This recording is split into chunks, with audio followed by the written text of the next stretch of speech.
제가 오늘 신앙의 자유함과 종이라는 그런 제목으로 말씀을 나누고자 하는데요. 여러분 신앙 안에서 어떻게 자유인이 되길 원하십니까? 아니면 종이 되길 원합니까? 신앙인 안에서, 신앙 안에서 좀 고민이 되시죠? 하나님께 순종하는 의미에서는 이게 종이 되어야 한다 생각하실 수 있어요. 그래서 바울도 그리스도 안에 그리스도의 종이라 이렇게 얘기하죠. 그래서 어떤 의미에서 종인지 또 자유함인지 이를 좀 잘 분간할 수 있어야 한다고 봅니다. 보실 수 있어야 합니다. 저희가 이제 갈라디아서 1장을 보면서 바울이 스스로가 하나님으로부터 또 예수 그리스도로부터 복음의 사역을 부름받은 그런 사도임을 단호하게 증거하는 것을 보았습니다.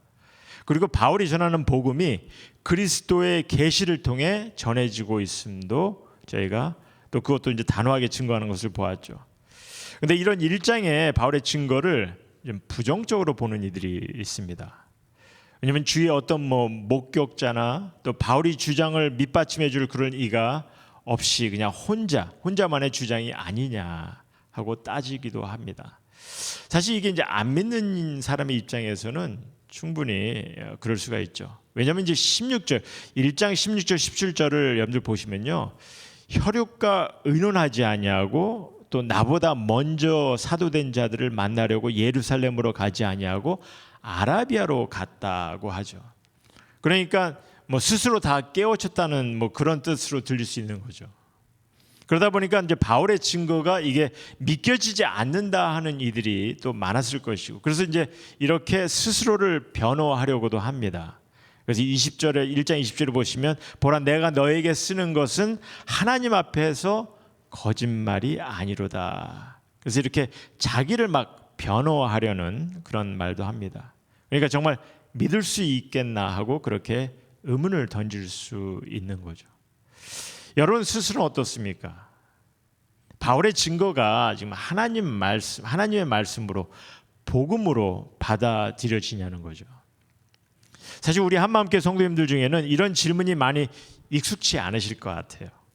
왜냐하면 이런 의심적인 질문을 받아보신 적이 아마 없으셨을 것 같아요. 하지만 저희가 이제 갈라디아서를 이렇게 주어진 내용을 생각하며 말씀을 보니까 아마도 이런 의심적인 질문도 생각해 보시는 분도 계시지 않을까, 안 계시겠지만, 그래서 좀 제가 좀 질문해 봅니다. 사실 의심적인 질문을 갖는 것은요, 이게 굉장히 내추럴한 것이고 매우 이성적일 수가 있어요. 다시 묻죠. 어떻게 바울의 증거가 하나님의 말씀으로 복음으로 받아들여지십니까? 받아들이셔야 돼요. 받아들이셔야 됩니다. 이게 너무나 중대합니다. 중대한 문제예요. 이게 만일 우리가 이를 받아들이지 못하면요, 제가 이걸 다 설명할 수는 없지만 한 가지 확실한 것은, 만약 우리가 이걸 받아들이지 못한다면은 신약 성경은 설 자리가 없어요. 우린 신약 성경을 그냥 무시해 버려야 됩니다. 그러니 복음도 우리의 신앙도 무너지는 거죠. 모든 것이 거짓 증거로 판단을 해 버려야 하기 때문에. 그럼 이에 반한 선택은 뭡니까? 바울의 증거를 우리가 하나님의 말씀으로 복음으로 받아들여야 하는 거죠. 그래서 바울이 그렇게 단호히 증거하고 있는 거죠. 우리가 너에게 전하는 복음 외에 다른 복음을 전하면 저주를 받을지어다. 얼마나 단호합니까? 왜? 하나님의 말씀을, 하나님의 복음의 메시지를 알기 때문에. 그래서 바울이 전하는 복음이 진리의 말씀이며 하나님의 말씀이라는 거죠. 그래서 여러분들 데살로니가 전서 2장 13절에 바울은 이렇게 증거합니다. 제가 파워포인트에 적었나요 혹시? 다음 한번 보시기 바랍니다. 파워포인트에 우리 데살로니가 전서 2장 13절에 한번 보시죠. 이러므로 우리가 하나님께 끊임없이 감사함은 너희가 우리에게 들은 바 하나님의 말씀을 받을 때, 그렇게 얘기하죠. 사람의 말로 받지 아니하고 하나님의 말씀으로 받음이니 진실로 그러하도다. 이 말씀이 또한 너희 믿는 자 가운데서 역사하니라. 이렇게 증거하고 있죠. 바울은 늘 하나님의 말씀을 대변하고 하나님의 말씀을 전하는 것으로 증거를 합니다. 그러니까 우리가 이렇게 성경 말씀을 우리 모두에게 주어지는 이 성경 말씀을 통해서 우리 모두에게 주어지는 이 도전을 우린 절대로 가볍게 볼 수가 없는 거죠. 이 말씀을 이해하는 것도 진지하게 해야 되고요. 또 말씀을 통한 도전도 우리가 진지하게 받아들여야 합니다. 하나님께서 허락하신 말씀이잖아요. 하나님의 말씀이기 때문에. 그래서 우리는 좀 진지하게 하나님의 말씀을 받아들여야 된다는 거죠. 제가 좀 서론이 길었는데, 자, 그럼 오늘 본문을 좀 보기로 하죠. 저희가 이제 갈라디아서를 지금 보고 있는데, 갈라디아서는요, 특별히 이제 초대교회의 그 유대교 전통에 익숙한 이들이 들어와서 복음 아닌 다른 복음을 갖고 온 이들, 이런 이들을 우려해서 지금 바울이 서신을 기록해 되었다 하였습니다. 그래서 1장에서 바울은 먼저 자신의 사도됨을, 자신이 복음의 사역자임을 증거하고요. 또한 다른 복음을 받아줄 수 없다 단호하게 이렇게 얘기합니다. 왜 그래야 하는지 사실 이제 이를 이제 바울이 계속해서 설명을 하려고 하는데, 그러기에 앞서 먼저 저희가 보게 될 지금 2장은요. 2장에서 바울은 이런 문제 때문에 벌어질 실질적인 상황들을 지금 예를 들어 보여주고 있어요. 그래서 첫 번째 예가 오늘 함께 본 본문을 통해서인데 좀 보기로 하죠. 그래서 2장에는 이제 두 가지 예를 들어서 이런 실질적인 상황들을 우리들에게 설명하고 있습니다. 그런데 1절 보시면은 그런 얘기하죠. 이제 보면 14년 후에 1절에 보면 이제 14년 후에 내가 바나바와 함께 디도를 데리고 다시 예루살렘에 올라갔다 하는데요. 사실 14년의 행적은 사도행전에 간략하게 기록이 되어 있습니다. 그러니까 아라비아에서 돌아와서 예루살렘을 방문하고, 그런데 이제 방문하고 난 다음에 바울을 여기저기서 이제 바울을 죽이려고 하는 그런 이들이 생겼어요. 그러니까 바울이 그들을 피해서 다시 고향 다소로 갑니다. 근데 이제 근데 거기서 얼마나 지냈는지 저희가 정확히 알 수가 없어요. 나중에 이제 바나바가 바울을 안디옥에 데리고 가서 다시 이제 사역을 시작하죠. 그리고 거기서 이제 이방 지역의 선교에 대한 소명을 받게 됩니다. 그래서 이제 전도 여행을 떠나기 시작하죠. 그래서 이제 1차 전도 여행 중에 이제 교회를 세우게 되는데, 그 중에 하나가 이제 갈라디아 지역의 교회예요. 그래서 교회를 세우고 1차 전도 여행을 마치고 나서 이제 예루살렘에 오게 되는 그 상황인데, 그 상황을 지금 바울은 설명하고 있는 거죠. 그래서 그 기간이 지금 14년의 기간으로 볼 수 있는 겁니다. 지금 이제 디도를 데리고 예루살렘에 다시 이제 돌아오는 그런 상황이죠. 그러니까 따지고 보면요, 하나님께서 이 바울이 이렇게 회심 이후에 안디옥에서 사역을 시작하기까지가 보통 한 10년이 넘는 시간으로 추측합니다. 그러니까 10년을 넘게 바울은 스스로 공부하게, 또 사역을 준비케 하나님께서 하셨다는 거죠. 오랜 기간 동안에. 그래서 우리는요, 신앙 삶에 있어서 하나님께서 우리 가운데 이렇게 역사를 하시고 뜻을 이루시는데 늘 주님의 때가 있는 겁니다. 하지만 우린 그 때를 알 수는 없어요. 계획은 내게 있을 수 있지만 경영은 주님의 손에 달려 있다, 이렇게 성경은 전하고 있죠. 그러니 다만 우리가 너무 이제 다급해하지 않고 또 조마조마하지 않고 늘 좀 준비될 수 있도록 우리는 나아가야 하는 겁니다. 뭐 난 나이가 너무 많은데 뭐 그러실 수도 있지만, 사실 그것도 모르는 거죠. 사실 우리가 성경을 보면은 뭐 아브라함도 그렇고 또 모세도 그렇고 얼마나 나이가 찬 그런 상황에서 하나님께서 그들을 들어 쓰십니까? 다윗은 어린 나이에 불렀지만 그러나 엄청 고난과 고통을 겪게 하죠. 그가 왕이 되기 전까지는, 그를 왕으로 세우기 전까지. 우리의 계산과 하나님의 계산은 다릅니다. 달라요.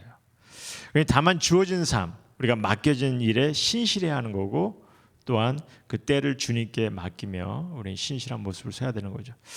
이렇게 바울은요, 회심 이후에 복음 사역을 하면서 이제 1차 전도 여행을 마치고 이제 예루살렘으로 돌아옵니다. 그동안 이제 사역 그 경과 보고를 하기 위해서 이제 예루살렘에 오는 것 같아요. 근데 예루살렘에 방문할 때 지금 할례 받지 않은 헬라인 디도를 데리고 왔다 이렇게 얘기하죠. 그럼 왜 그랬을까? 그 이유는요, 예수님께서 지금 부활 승천하신 이후에 거의 15년의 기간이 지났습니다. 15년이 지났는데도 아직 초대교회는 이방인들에게 복음을 전하고 저들을 받아들이는 것이 쉽지가 않은 거예요. 이 초대교회가. 가장 큰 이유는요, 초대교회가 이 전통적인 유대교회에서 이 신앙생활하던 그들이 공동체를 이루다 보니까 너무 유대교의 율법이 행해지고 있는 거죠. 그래서 이방인들에게 할례를 강요하고 아직까지 유대교의 그 율법적인 그런 신앙관을 바로 잡고 있지 못하고 있는 겁니다. 그러니까 바울은요, 이런 잘못된 그런 신앙관을 바로 잡기 위해서 노력을 합니다. 그래서 이런 말씀도 증거하고 있는 거죠. 여러분들 7절 말씀을 오늘 2장 7절 말씀 잠깐 봅시다. 7절하고 8절 말씀 보시면 7절에 보면 도리어 그들은, 여기서 이제 그들은요, 그 당시 교회 지도자입니다. 그래서 그들이 내가 무할레자라는 이제 이방인들이죠. 내가 이방인들에게 복음 전함을 맡은 것이 베드로가 할례자에게, 그러니까 유대인들에게 맡음과 같음을 보았고, 그래서 이제 지도자들이 정말 이방인들에게도 복음이 전해져야 되는 것을 이제 인식하게 되었다는 거죠. 그래서 8절에 보면은 베드로에게 역사하사 그를 할례자의 사도로 삼으신 이가 누굽니까? 베드로에게 역사한 이는 예수 그리스도죠. 예수 그리스도가 또한 내게 역사하사 나를 이방인의 사도로 삼으셨느니라.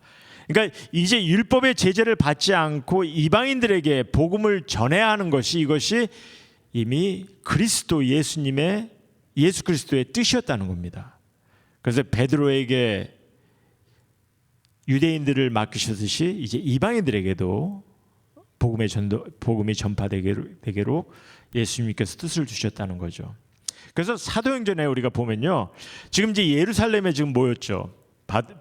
바울도 지금 디도를 데리고 1차 전도여행 끝나고 예루살렘에 모였는데, 그래서 이 예루살렘에 여러 그 사도들도 같이 모여서 모임을 갖습니다. 근데 그 모임을 통해서 저들이 결정한 것이 뭐냐면은 이방인에게 이제 할례를 강요하지 않도록 하는 것을 정하죠.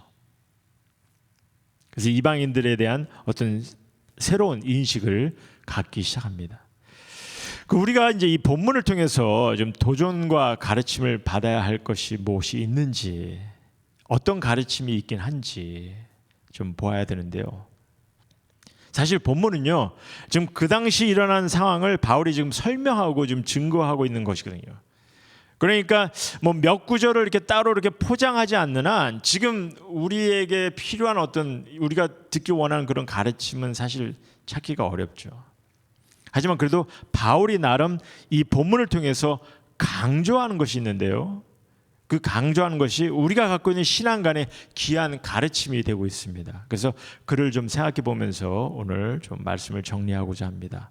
우리 3절하고 5절 말씀 한번 다시 봅시다. 3절하고 5절, 3절에서 5절까지 보시면요, 나와 함께 있는 헬라인 디도까지도 억지로 할례를 받게 하지 아니하였으니 이는 가만히 들어온 거짓 형제들 때문이라.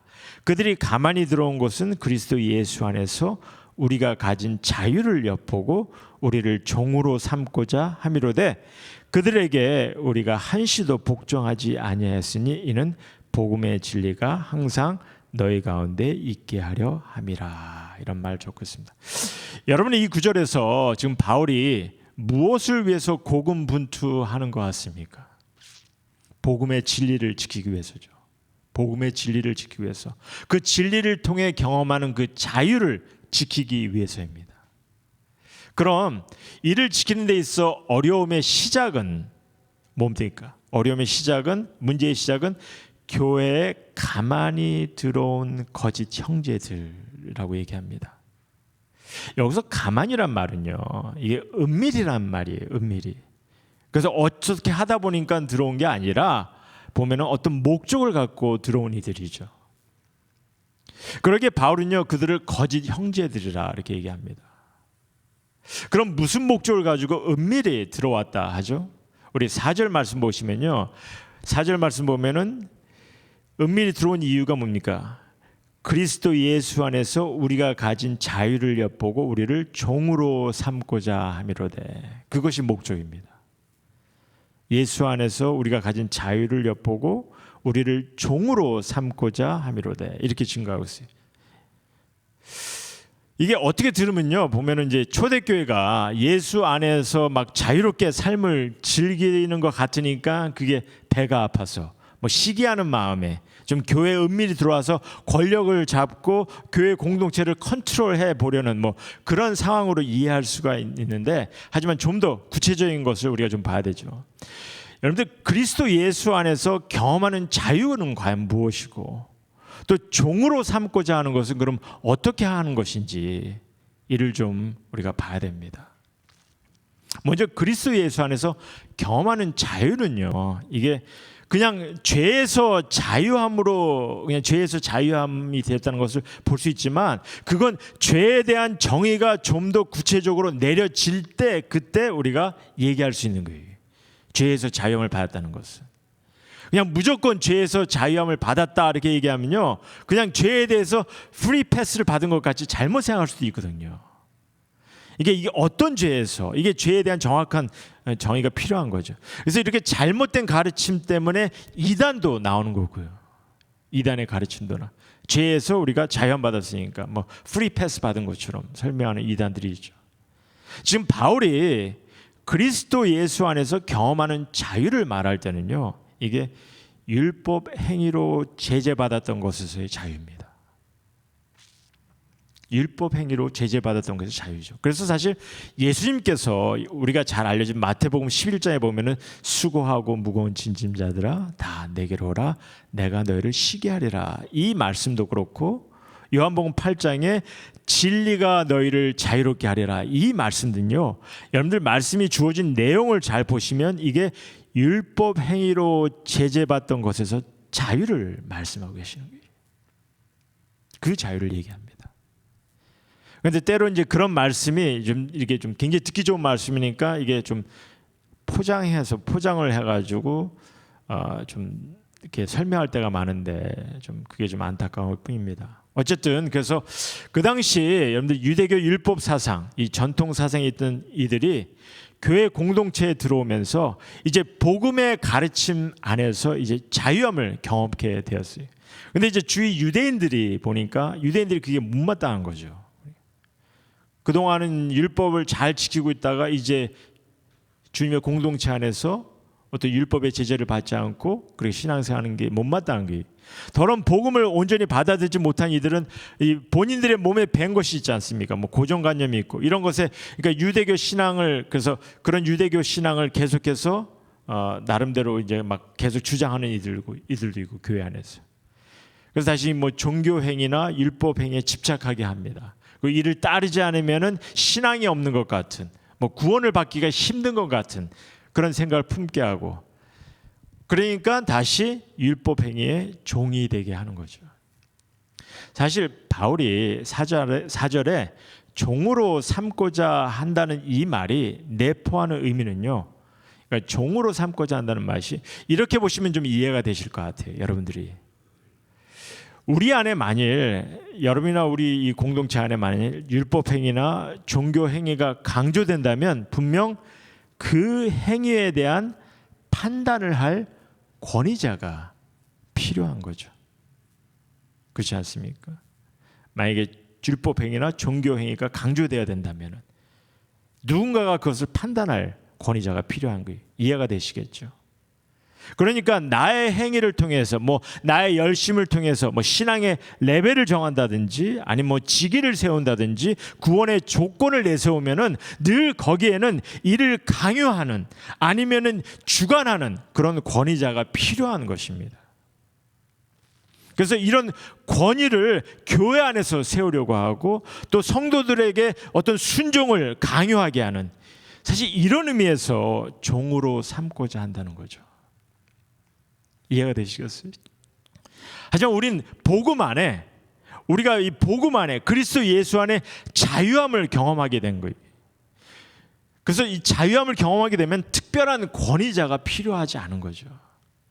우리 공동체 안에는 사실 특별한 권위자가 필요하지 않습니다. 다만 필요한 것은 말씀을 정말 진실되이 전하는 것에 섬기는 이들만 필요한 거죠. 하나님의 뜻과 하나님의 소원을, 주님의 뜻과 소원을 말씀을 통해 잘 증거해 줄 사역자만 되면 되는 겁니다. 그러기 교회 안에 신앙인들을 종으로 삼으려고 하는 이들이 있어서는 안 되는 것을 좀 강조하고 있는 거죠. 뿐만 아니라 그래서 바울은 그가 전하는 복음에 대해 2절에 보면요 그런 얘기합니다. 그래서 바울은 2절에 보면은 유력한 자들에게 중반부에 보면 유력한 자들에게, 유력한 자들은 그때 당시 이제 주님의 교회에서 리더로 인정된 사도들이죠. 근데 유력한 자들에게 사사로이 하였다 이렇게 전하죠. 이 무슨 말이냐면 사사로이였다는 것은요, 이게 사람들에게 나타나지 않고 조용히 하였다는 게, 그러니까 스스로의 어떤 그가 행적이나 어떤 그것을 자랑하지 않기 위한 거죠. 사실 바울은요 주님의 교회 안에서, 이 신앙의 공동체 안에서요 모두가 평등하다 믿었습니다. 누군가를 복종케 하고 또 누구에게 순종해야 하고 뭐 이런 관계가 아니라는 거죠. 왜? 모두가 그리스도 안에서 자유한 이들이 하나님의 자녀들이기 때문에. 그러니 어떤 종교 행위나 어떤 율법 행위를 주장하고 이를 판단하는 그런 권위자가 주님의 교회에서는 있을 수가 없는 거죠. 성도들 위해서 뭐 행위적인 것으로 순종을 강요하는 것은 있을 수가 없는 거죠. 그러니까 6절에도 보시면요, 6절에도 보면 그런 얘기합니다. 유력하다는 이들 중에, 유력하다는 것은 제가 설명했죠. 주님의 교회에서 리더로 인정받은 사도들입니다. 근데 이제 이들에 대해서 계속해서 뭐라고 얘기합니까? 본래 어떤 이들인지는 내게 상관이 없으며 하나님은 사람을 외모로 취하지 아니하시나니. 좀 속마음을 하는 그런 얘기인데요. 사실 이게 보면은, 그러니까 교회 안에 어떤 뭐 권위, 명예, 뭐 명성, 뭐 중요하지 않다는 거죠. 왜? 하나님께서는 우리를 다 똑같은 자녀들로 보시기 때문에. 그래서 계속 보시면 8절에 보면요, 8절에 베드로에게 역사하사 그를 할례자 유대인들의 사도로 삼으신 이가 그리스도께서 또한 내게 역사하사 나를 이방인의 사도로 삼으셨니라 이렇게 얘기합니다. 이게 교회예요. 이게 교회. 교회는요 여러분들 주님의 복음의 말씀, 주님의 소원이, 주님의 진리의 가르침이, 주님의 뜻이 전해지고 정착되고 또한 경험되어져야 하는 곳입니다. 그래서 주님의 공동체가 그리스도 안에 진리 가운데 자유함을 경험하고 사랑의 공동체를 이루어가는 것.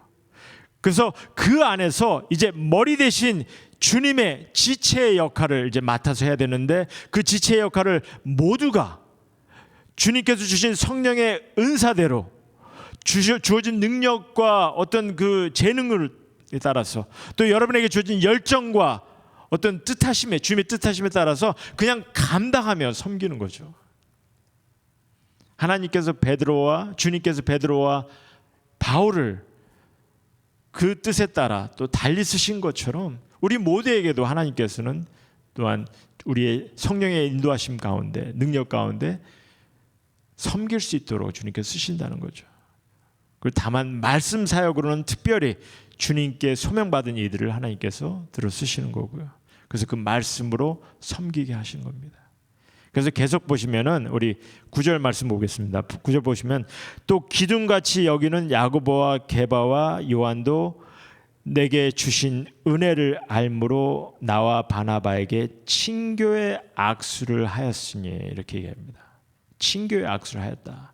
무슨 뭐 위아래 어떤 그런 관계에서, 뭐 위아래 그런 관계에서 유력한 이들은 뭐 그 사명받은 사람을 위임하고 아랫사람은 뭐 무릎을 꿇고 안수를 받고 뭐 엎드려서 명을 받들고, 그래서 이를 순종해야 되는 뭐 이런 식의 관계를 세우는 것이 아니죠. 다만 친교의 악수입니다. 사랑의 마음을, 권고의 마음을 나누는 그런 악수라는 거죠. 그래서 그런 의미에서 늘 하나님 아래, 주님의 사역 아래서는 평등하게 주어진 사역을 감당케 하셨다는 겁니다. 그럼 저희가 본문을 가지고 좀 이것저것 몇 가지 생각해 보았는데요. 자, 제가 좀 정리를 하면서 우리가 적용해 볼 것을 나누고 좀 말씀을 마치고자 합니다. 여러분, 주님께서 우리의 죄를 위해서, 여러분이나 나의 죄를 위해서 십자가에서 죽음을 당하시고 죄의 형벌을 대신하셨어요. 무엇 때문에? 우리의 죄의 심판으로 우리를 구원하시기 위해서. 그래서 이제 우리 모두가 사실 우리 모든 죄가 사실 용서함을 받았죠. 우리 안에 구원은요, 오직 내게 구세주 대신 내 죄를 대신하신 예수 그리스도를 주로 믿고 영접함으로 우리에게 구원이 베풀어집니다. 그러니 우리 한마음교회 성도님들은 이를 모두 믿으시죠? 믿으십니까? 아멘. 네.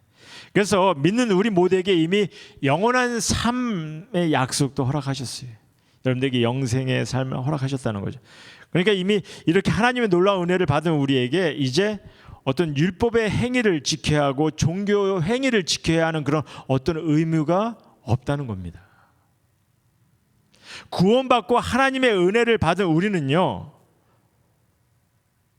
잘 들으시기 바랍니다. 구원받고 하나님의 은혜를 받은 우리는요, 주님께 무엇인가를 우리가 갚아야 하고 잘 보여야 하고 그럴 것이 사실 없다는 거예요. 뭔가 빚을 진 것도 없어요. 아니, 우린 갚을 능력이 없기 때문에 사실 갚을 능력이 없어요. 사실 갚을 수 있으면 무엇으로 갚을 수 있겠습니까? 그럴 능력도 없고 그런 위치에도 있지를 못하는데 빚을 졌다? 그건 하나님의 은혜가 아니죠.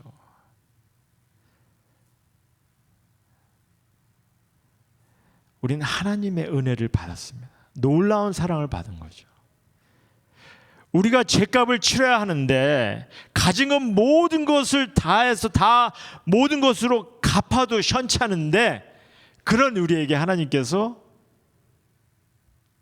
오히려 모든 것을 주셨잖아요.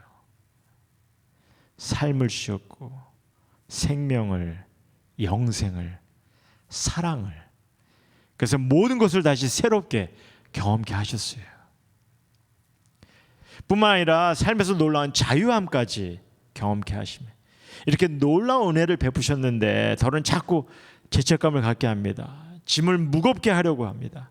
신앙에 더 큰 부담을 갖게 하려 합니다. 물론 실수도 합니다. 저희는 넘어지기도 하고 죄를 짓기도 하고, 왜? 연약한 육을 가지고 있기 때문에. 하지만 우리가 다시는 죄를 짓지 않으려고 주님 앞에 늘 무릎 꿇고 또 기도하지 않습니까? 그리고 또한 고백하고 거룩한 자의 모습을 가지려고 힘쓰잖아요. 그런데 계속 어떤 종교 행위를 통해서, 어떤 행위를 통해서 뭐 지키지 못하면은, 더욱 충성하지 못하면은 믿음이 없고 뭐 신앙이 부족한 것처럼 그런 마음을 갖게 하는 이들이 있다는 거죠. 여러분들 정말 주님이 소원하시고, 그래서 여러분이나 제가 신앙인으로서 하나님을 사랑하는 이로서 우리가 할 수 있는 것은요, 특별히 받은 구원을 위해서 우리가 할 수 있는 것은 아무것도 없어요. 다만 주님을 믿고 감사하는 것밖에. 내가 주님을 믿고 감사하는 것밖에. 그리고 이 은혜가 감격돼서 정말 감사해서, 그래서 우리는 우리의 마음을 우리 하나님께 드리기 원하고, 그러한 마음을 또한 하나님께서 받으시길 원하시기 때문에 이거를 함께 나누기 원하시는 거죠. 무엇을 통해서? 우리의 찬양과 예배를 통해 하나님께서 이를 받으시고 원하세요. 우리의 감격된 찬양과 예배를 통해서 우리가 하나님께 우리의 마음을 드릴 때 주님은 이를 기뻐하십니다. 그리고 그 말씀을 통해서 또한 우리가 놀라운 사랑을 우리에게 보여주시고 나눠주시는 거죠. 계속해서. 그래서 우리 한마음교회 성도님 모두가 정말 이 말씀을 통해서 주님의 사랑을, 하나님의 사랑을 늘 품으셨으면 합니다. 종교 행위에 집중하기 위함이 아닙니다. 나 스스로의 어떤 성장을 드러내기 위함도 아니에요. 이를 위해서는 또한 우리 안에 어떤 권위자나 판단자가 있어서는 안 되는 것이고요. 함께 그리스도 안에서 우리가 자유함을 경험하는 자 됩시다. 서로 섬기는 자, 또 서로 사랑을 나누는 자, 친교의 악수를 나누는 자 되자는 거죠. 그리고 이제 10절 마지막 절 보면서 말씀을 마치겠는데, 바울은요 이런 얘기합니다. 10절에 다만 우리에게 가난한 자들을 기억하도록 부탁하였으니 이것은 나도 본래부터 힘써 행하여 왔노라. 가난한 자들을 기억하도록 부탁하였다, 이렇게 증거하고 있습니다. 저희 교회도 그래서 좀 서로에게 좀 관심을 가지며 늘 좀 지켜보는, 그래서 도움이 필요하면은 나눌 수 있고, 또 특히 이제 주위에 특별히 이렇게 도움이 필요한 이들에게 관심을 갖고 좀 지켜볼 수 있는 그런 공동체가 됐으면 합니다. 그래서 이러한 공동체가 되도록 우리가 함께 힘쓰고 또한 마음을 합한다면은 우리 가운데 주님께서 정말 주님의 아름다운 일들을 주님의 사역으로 감당케 하도록 주님께서 인도하시라 믿습니다. 그래서 이를 우리 한마음교회 성도님 한 사람 한 사람 모든 성도님들이 함께 연합해서 마음을 합해서 함께 이뤄갈 수 있는 그런 우리 자유함 받은 자 모두가 되기를 주님의 이름으로 소원합니다. 기도하시겠습니다. 주님 감사.